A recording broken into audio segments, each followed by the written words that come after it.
Hi guys, good morning.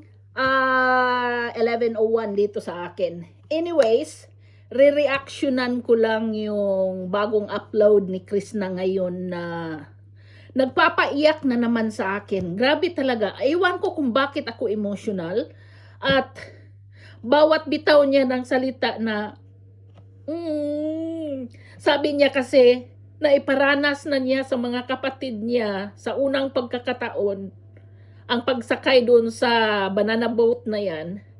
First time niyang naranasan at the same time, grateful siya dahil naiparanas niya sa mga kapatid niya at masayang masaya daw ang puso niya. Alam mo Chris na, napakabait mo talagang bata. Napaka-giving mo din at napakabusilak lang ng puso mo na dahil sa tagumpay na naranasan mo ngayon, hindi mo kinalimutan yung mga kapatid mo na lahat gusto mo silang isama mo sa anong meron ka. Ngayon, at na-touch din ako doon sa shopping ninyong ginawa na binilhan mo yung kapatid mo ng mga damit na ngayon na iparanas mo na sa kanya kung paano mag-shopping dahil sure ako nung panahon na nangunguha ka pa ng kahoy at nag-uuling hindi mo yan nagawa sa kapatid mo.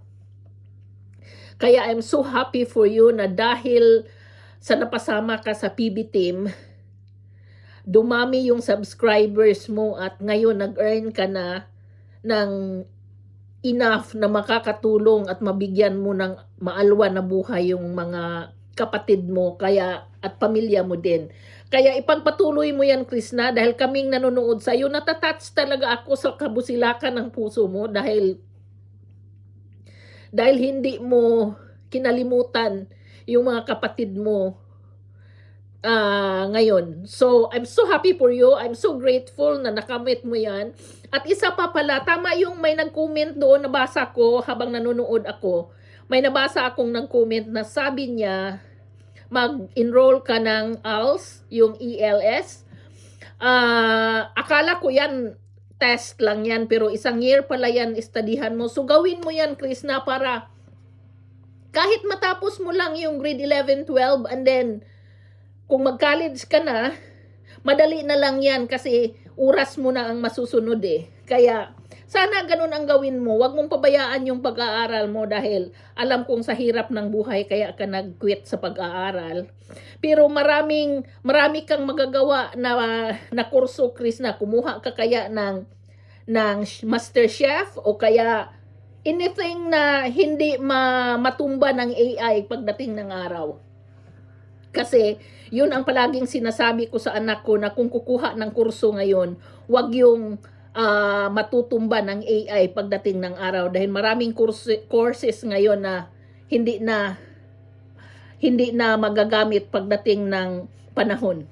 So yun Chris, na talagang happy ako sa iyo at masaya din akong nanonood sa iyo na masaya yung puso mo. At salamat sa Diyos nga nakinig ka sa amin na hindi ka magmumukmok, mag-vlog ka ng mag-vlog para magkaroon ka ng kumbaga magkasahod ka sa YouTube para may sustain mo sa mga kapatid mo. At higit sa lahat, we are still hoping na maging maayos kayo ni PB kung ano nang nangyari. But whatever it is isinisekreto man ninyo yung pagmamahala ninyo ngayon or pina-private na ninyo ngayon, I'm so happy for you. Whatever it is, as long na happy yung puso mo, as long na walang stress, and as long na maitaguyod mo yung pamilya mo dahil every time na papanood kita, natutuwa akong naiyak na iparanas mo sa mga kapatid mo yung dating hindi din nila naranasan dahil sa hirap ng buhay. Kaya, alam mo, yun talaga ang kasabihan na may Diyos sa langit eh. Naiiyak talaga ako. Anyways, kami Chris na nandito lang at sana makinig ka din sa amin. Hindi mo kami kilala, dahil di mo ako kaila, pero ate mo na rin ako. Happy ako nga naa ka din na karon. Happy ko nga lumaban ka. Happy ko nga Hindi mo sinayang yung pagkakataon na binigay ni PB sa'yo na mag-vlog para magkaroon ka ng followers. I'm so happy for you. It's beyond me. Kaya sana maging maayos na ang lahat at continue dai. Mag-aral ka kung kinakailangan. Dahil meron naman kung hindi mo magawa sa araw, meron naman sa gabi eh. Kaya mag-aral ka. And I hope one day, paglipat ko ng Davao City, sana magkita-kita tayo. Kaya masaya talaga ako, Chris, na hindi mo lang alam. Masayang masaya ako na nakamit mo ang pinangarap mo ng puso mo.